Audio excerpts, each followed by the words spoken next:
Today we're comparing the GoPro 9 and the iPhone SE in low light and dark conditions. We'll start off in the evening and then progress to darker night conditions.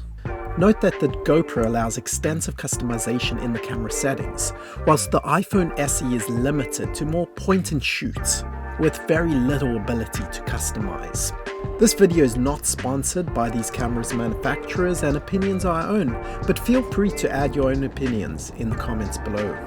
Let's take a look at slow motion at approximately 120 frames per second. The iPhone records this frame rate in only HD resolution, whereas the GoPro 9 is able to record this frame rate in 2.7K. It's usual for picture quality to fall apart at these high frame rates on most cameras.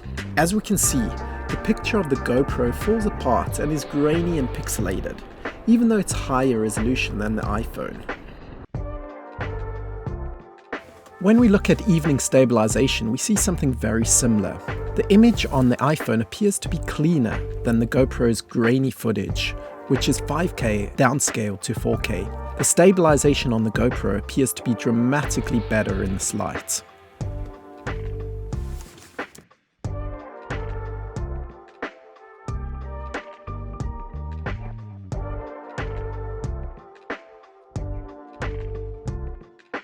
The high pixel count on the GoPro may actually cause worse low light performance, because high pixel counts often mean smaller pixels.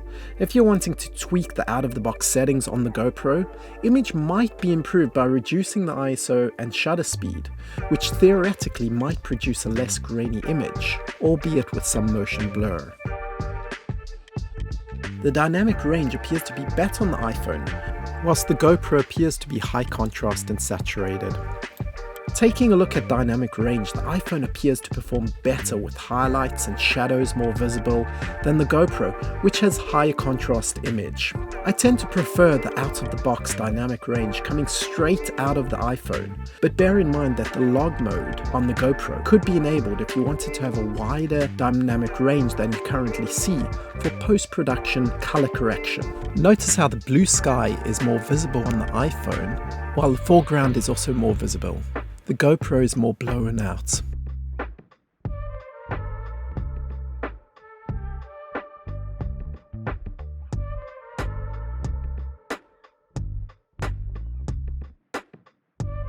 Moving to dark and night tests, the dynamic range and the image quality on the iPhone beat the GoPro, hands down.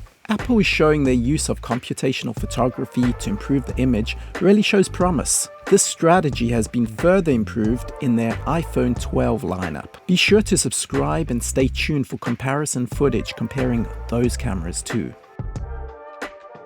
On the iPhone, we see both the details inside the window and outside, clearer than the GoPro. Look at the open sign blown out on the GoPro, while still well exposed on the iPhone. The paneling of the building and the sign is more visible on the iPhone.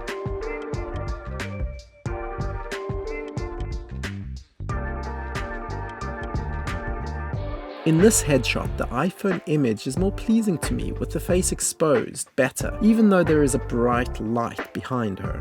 Notice the significant lens flare though.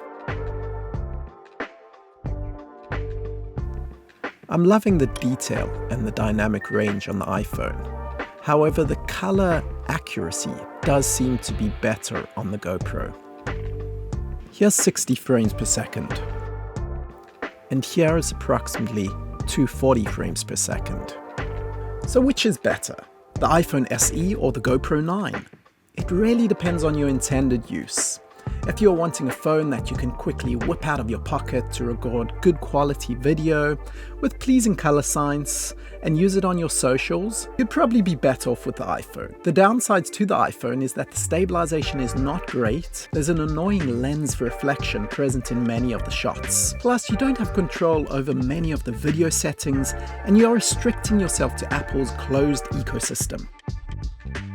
If you're looking to record video with great daylight stabilization, the ability to create dreamy hyperlapses, the ability to tweak and alter numerous settings like shutter speed, white balance, ISO, and a whole host more, go for the GoPro 9. The downsides to the GoPro 9 is the need to customize settings to get great footage in low light. It also had an extremely laggy touchscreen, worse than the GoPro 8. In fact, if you don't need the front-facing screen or the 5K, go for the GoPro 8 instead.